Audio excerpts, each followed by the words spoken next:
If you caught last week's episode of The Wild Blue Yonder and you were unsettled, creeped out by the portrayal of the Doctor chasing Donna on all fours, then you won't want to miss the madness that ensued in episode 3, The Giggle.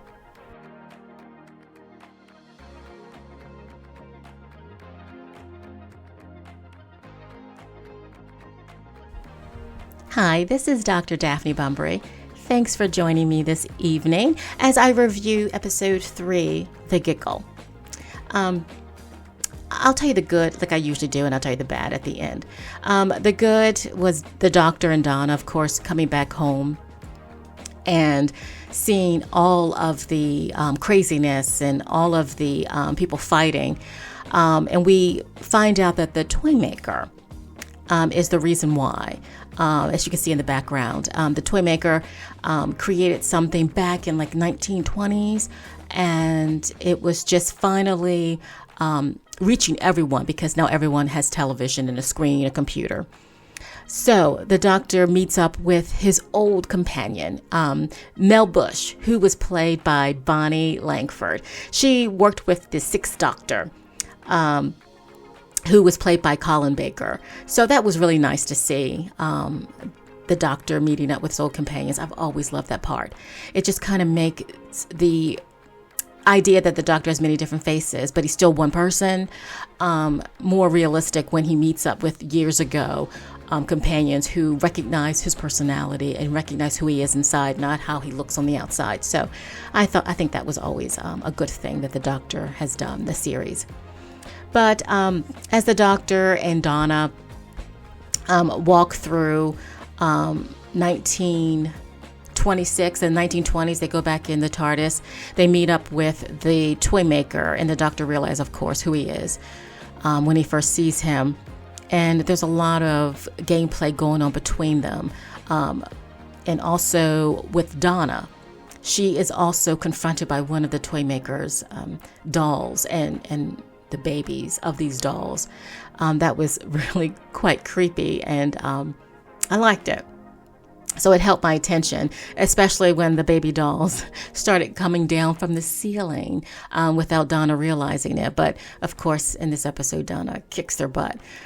That's one thing I do like about Donna. She really does really jump in and fights when she has to.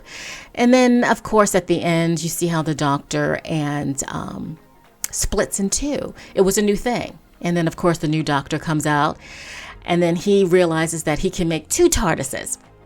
And he takes one, David Tennant, the current Doctor, takes the other. And I don't know exactly where that'll lead us with the Doctor Who series. I mean, is it going to always be like two Doctors during the same time? That's never been done before. And that brings me to kind of one of the negative things about it, the episode, when they mentioned something about bigeneration, that word.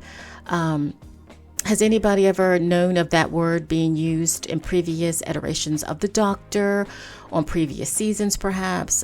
Please let me know in the comments, because I feel that they are trying to change the Doctor to fit today's fleeting social justice culture, instead of sticking to the fun nature of what the Doctor, I believe, was created for.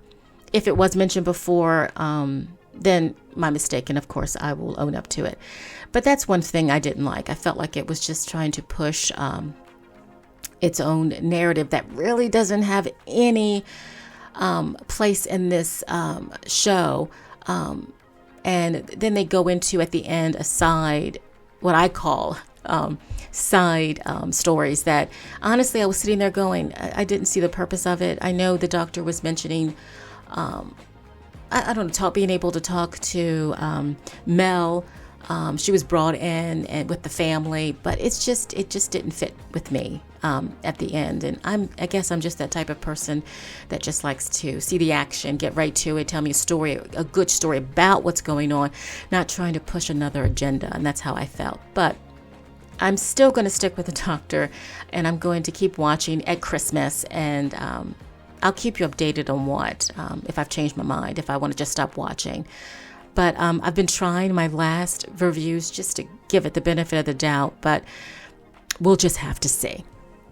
But thanks for joining me. And it was a shorter episode, but I really don't have anything else to say because I liked it in the beginning, but the end kind of made me rethink wanting to watch the show. But thanks for joining me, and I hope you enjoyed the review, and I will talk to you soon.